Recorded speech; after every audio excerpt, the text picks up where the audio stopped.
Let me take this opportunity to welcome you all.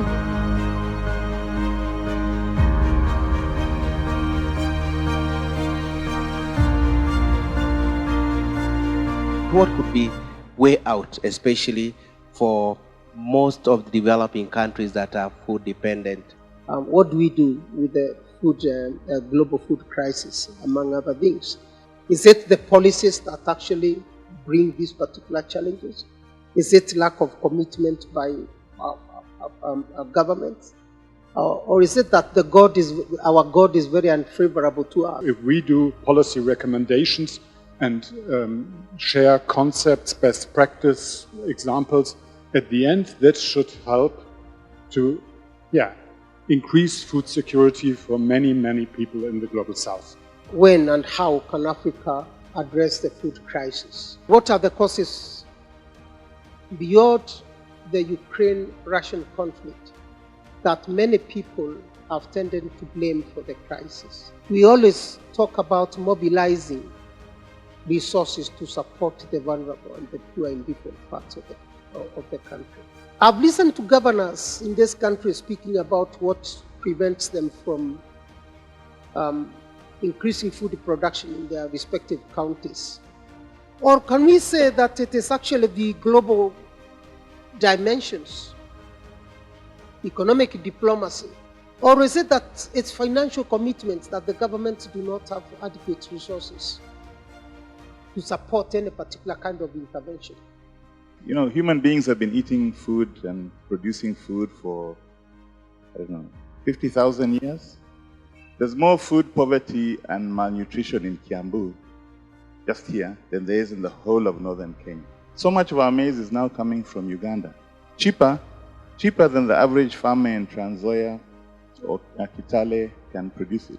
Our farmers know how to produce, but one of their biggest problems is where do you get the funding, the working capital to invest in the inputs that you know you need to do on a timely basis. So when I see global food crisis, I see global food opportunity for Africa. So when everyone is busy, the Ministry of Agriculture, whatever they are doing, it's about food. And at the end of the day, we have an early warning system that we maintain. Agriculture drives our economy. So the most important person in the country is the farmer. The production trend has been going down gradually, and no one seems to be noticing. What separates a crisis and an opportunity is simply privilege and power. 17 days of profits that the oil companies make could actually meet the costs of all the UN humanitarian appeals globally for a year. How do we strengthen the food value chain production, storage, and distribution systems? It is not necessarily the availability of food, it is the affordability of food. People get rid of poverty, governments get rid of poverty when poverty threatens them. We have an economy with a lot of potential, but we have never had the leadership to pull us out of where we have been. Money controls what happens in our economy. And it does not matter how much you struggle to do this, that, and the other. The people with money speak, and they're loudest. We can talk about food systems, we can talk about food security, but when we talk about crisis, then the equation totally changes. There is a mistrust with what the private sector tells you when it comes to what quantities are out there on the ground. The government has to protect itself. They have to say we've done enough to make sure there's enough food. The consumers are crying about higher prices. The private sector is the one that's bearing the brunt of all the delayed decisions. It's important that private sector is at the table for any discussion regarding food security. Why do farmers insist on growing maize and why do consumers insist on growing maize? How does our tax policies affect our cost structure? Who talks for the smallholder farmer? Cereal Millers Association, please do Kenyans a favor, okay? With all the stories going on, just make this graph be clear to everyone. Kenya shilling, just put that thing out there. Subsidies anywhere in the world, especially for consumption, are not sustainable. And they are supposed to take everybody to the market price, but slowly. We will not be better off by pulling down the entities that are giving us foreign reserves so that we lift the ones that are struggling. Why are we still talking about drought in northern Kenya, like since independence? We know with certainty that 5 years from now, we will have the same thing we have now. So when did we start defunding the field extension system? So when you're talking about food, let us also look at the nutrition part, because nutrition has long-term implications, especially on the children. That the funding in the agriculture sector at the counties is very, very low. In times of crisis, nations become more nationalistic.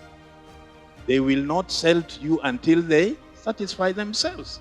Can we have a more plural economic policy framework that accommodates the capitalist model for food systems, but also alternative philosophical models as well that can ground our policies around that?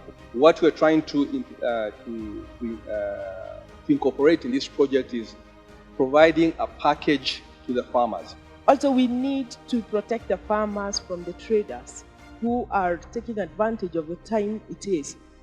Majority of the farmers are small scale. They should be organized in the cooperative. What policies are there for smallholder farmers? We are having a crisis because of the person who has to consume, the farmer, and then the people who have to get some money out of it, who are the middlemen, and the top who also have to have something for themselves. We need to convert these very good things we are doing into political quick wins. What do you do when you find that that policy that you are trying to implement is not working in an M&D? Does our system, our administration system, allow you to shift gear and do another thing? Ability to increase production is the result of how we view fertilizer and how fertilizer is distributed as one of the inputs. And one can talk even about the labor cost. By the way,